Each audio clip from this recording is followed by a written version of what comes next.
The thing about mental manipulation is, yes, we can draw experiences towards us, but the real question is, can we keep them?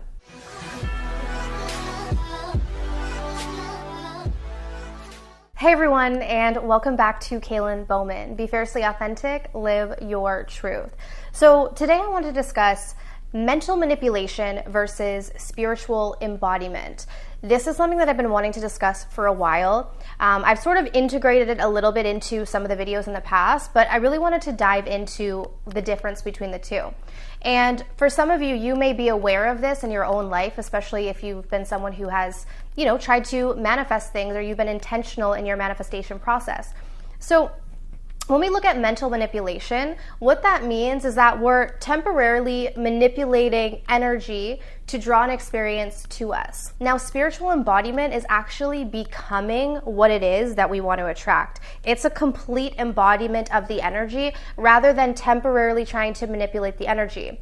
So the reason why this is important is because the difference between the two is going to distinguish whether or not you feel fulfilled when it comes to your manifestations and what you're creating in your physical world. So when we're neglecting our spiritual work, our healing work, yet we're trying to manifest things in the physical environment to satiate our ego, most likely, that is going to create results, but they're going to be temporary results. The thing about mental manipulation is, yes, we can draw experiences towards us, but the real question is, can we keep them?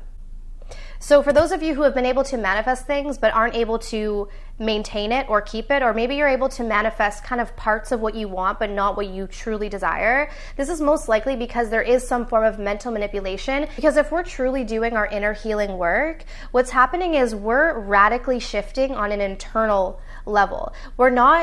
It's not mental. It's not mentally manipulating a situation to draw an experience in, because as we know, our thoughts affect energy, right? So our thoughts do create things, and many of us stay more in our mind. We stay in the ego, essentially, and we just try to draw experiences to us, and we kind of stay in this sort of hamster wheel of manifestation. So when we look at spiritual embodiment, what that means is we're changing how we feel about ourselves. We're literally shifting, radically shifting our internal state, which means that we then attract who we are.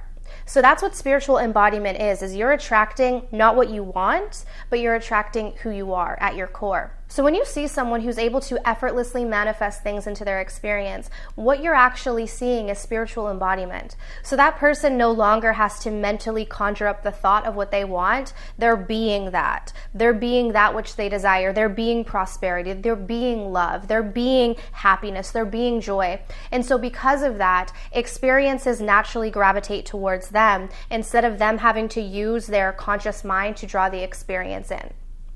So we can go both ways, right? We can manifest through mental manipulation, or we can manifest through spiritual embodiment. Now, the reason why I wanted to make this video is because I spent many years of my life doing the process of mental manipulation. And I really did truly think that this was the way I was supposed to create, until I understood what it meant to spiritually embody.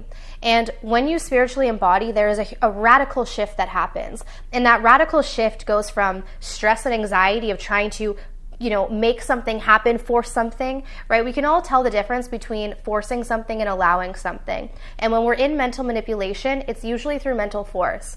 And so that causes a lot of stress and anxiety. So when we make the shift to spiritual embodiment, we literally become peace. We literally become ease, right? And so that's going to translate into how you manifest. You become more conscious. You bring more presence into your manifestation, and that makes the process much easier and much more effortless. So when you think about manifestation, or rather conscious manifestation, it's really a shift from what are these things that I can attract into my life or create into my life, and you think more about how can I become the best version of myself? How can I embody more of my true, authentic nature? And as you begin to ask yourself more of those deeper questions, less about what do I want and what do I need?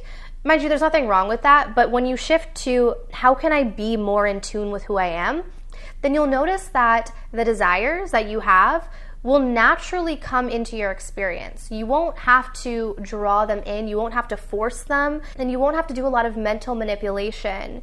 The things that you truly desire on a soul level are going to be magnetized to you when you connect to your soul, right? When we're in our ego, we're going to magnetize in things that are connected to our ego.